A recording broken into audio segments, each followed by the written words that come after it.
teased me about the whole thing for weeks. "I'd be happy for you to take care of this," I said in answer to Harry's original question.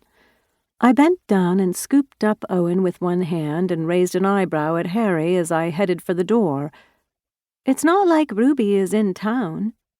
Maggie was waiting in the entryway, clutching a broom in one hand, with her other arm wrapped tightly around her chest. "Is it gone?" she asked. She glanced over my right shoulder, and then her green eyes came back to my face. Owen gave a loud and very definitive meow. I set him on the floor at my feet. "Yes," I said. Maggie's shoulders immediately slumped in relief. I gestured to the half-open door behind me. "Harry's just cleaning up." Maggie leaned forward and smiled at Owen. "Thank you," she said. "You're my hero." The cat smiled up at her. Owen adored Maggie. "So now what?" she asked, looking up at me. I noticed she still had a tight grip on the broom handle. "Harry's going to pull down the rest of the drywall on that back wall. He wants to see how much water damage there is, and he wants to get things dried out before you end up with mold in there. There's never a good time for something like this to happen, but this close to Christmas..." Maggie shook her head. "I can think of 3 people off the top of my head who make as much of their income in December as they do during the summer tourist season. Is there somewhere you could set up a temporary shop until Harry gets this space usable again?" I asked. "So far, I've had no luck finding space. The Christmas market is set up in the community center, so that's out." Ruby was the president of the co-op, but she was in Minneapolis getting ready for an exhibit of her paintings. Since Maggie had had the job before Ruby, she'd stepped in to handle the water leak. Maggie finally seemed to realize that she was still holding the broom. She leaned it against the wall behind the front door and folded her arm up over her head, fingers playing with her blonde curls. "I'm hoping Harry can put some kind of tarp or plastic over that wall, and we can reopen early next week." I could hear Harry moving around inside the shop. He must have disposed of the dearly departed, as he'd put it, by now.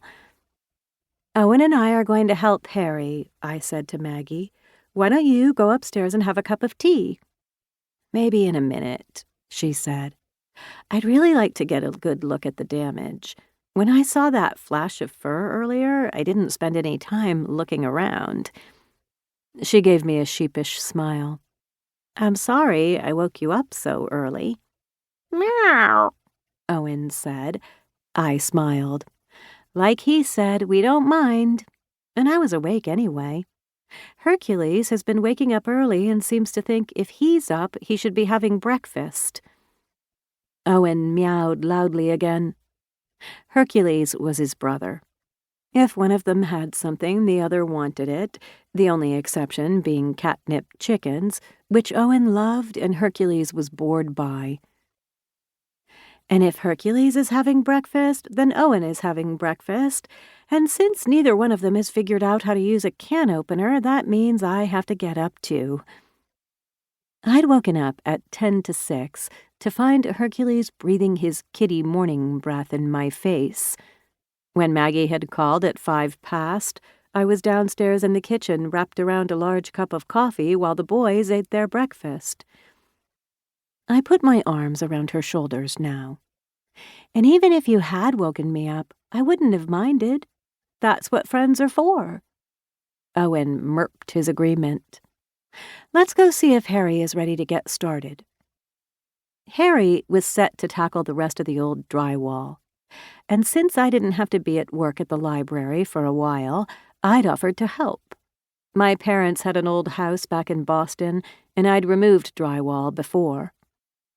Harry had taken off his jacket, but he was warmly dressed underneath it in heavy brown canvas pants and a red and brown plaid flannel shirt over a long-sleeved t-shirt. He handed me a mask. "You got gloves?" he asked as he pulled on his own pair. I nodded as I pulled mine out of the back pocket of my old paint-spattered jeans. Like Harry,